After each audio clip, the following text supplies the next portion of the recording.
Welcome everyone, my name is Draknoir, I'm from Decade Gamers, and today I'm playing Space Engineers and just going to go over some ideas of what I've been working on for some doors for spaceships and bases. So let's get straight into it. So let's come out of this. I basically have four different designs. The first design here is basically based before the advanced rater settings were put in place.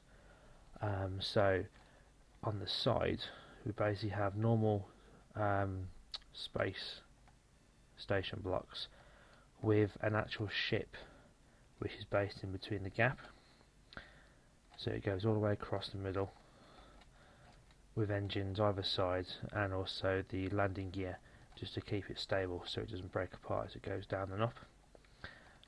What I do have at this end, which you can obviously have either end you want, is the cockpit. So once you're actually into the cockpit, let's give you an idea. Let's just get inside here and come out a bit with the view. Now the view's a bit awkward because I have put those extra blocks in place, but if I can, there we go. So if I basically lower the ship, as you can see, it does start to lower the actual main door. So obviously the only problem we've got with this one is you do need to obviously be inside the cockpit to actually move it up and down, or hopefully obviously when they bring out multiplayer you'll be able to have someone else do that. But obviously that was the first version of a door that I made, based on, as I said before, the advanced rater system. The next one we have is just a standard flip up.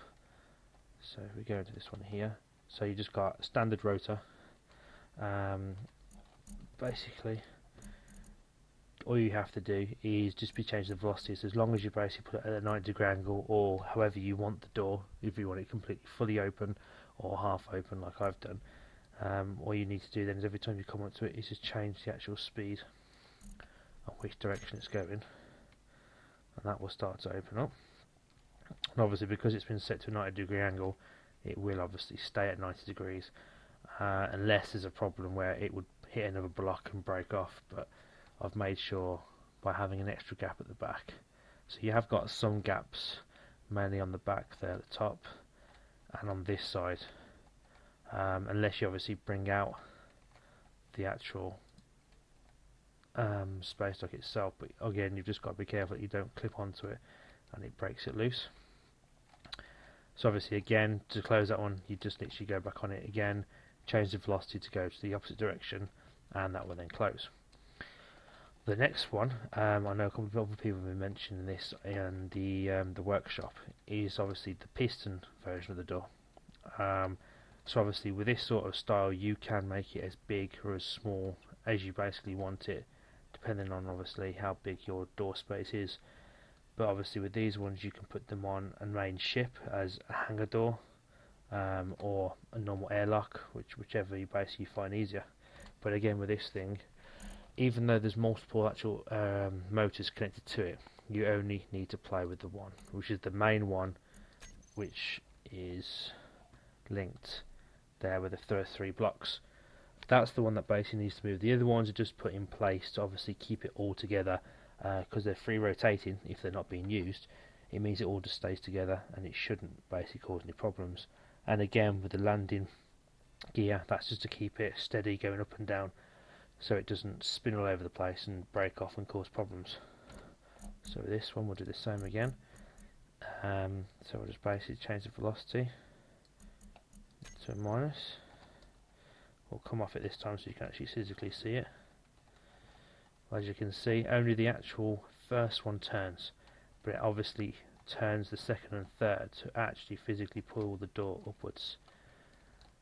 And obviously that is set to a 180-degree angle, so it goes all the way around. Once it's reached the stop, it'll then finish, thus giving you a nice gap doorway. But obviously with this sort of design you can technically do any sort of door that you want. So you could have 4 doors open in one bay, or try and do a circle so obviously they overlap each other. The other one I was messing around with last night, which is a bit like a vault.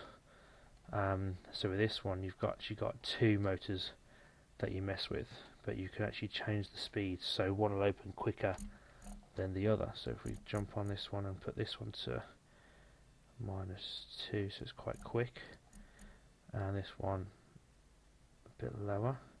Obviously with the terminal at the moment still, nothing will happen until you actually close the terminal, so you can do all your changes to your doors.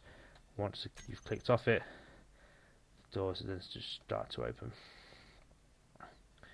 As you can see, I set the back one to go faster than the front one by accident, but it still gives you the same idea where it's like an actual airlock system, so you could have multiple ones going through, or some sort of vault, make out that you've got some sort of airlock system.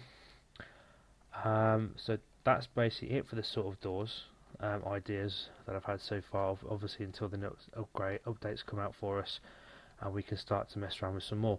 I will be doing some more videos soon with some trams that I've been working along with. I'm just testing out a couple more designs to see if there's a more efficient way of keeping it from breaking off. Also manned turrets I've been working on too, so I'll get those videos over as soon as I've got them ready. Thank you for listening, and if you enjoyed the video, please subscribe at the bottom, leave comments, anything else that you'd want to see. More than willing to basically jump on here and build some people to some ideas. Thanks very much.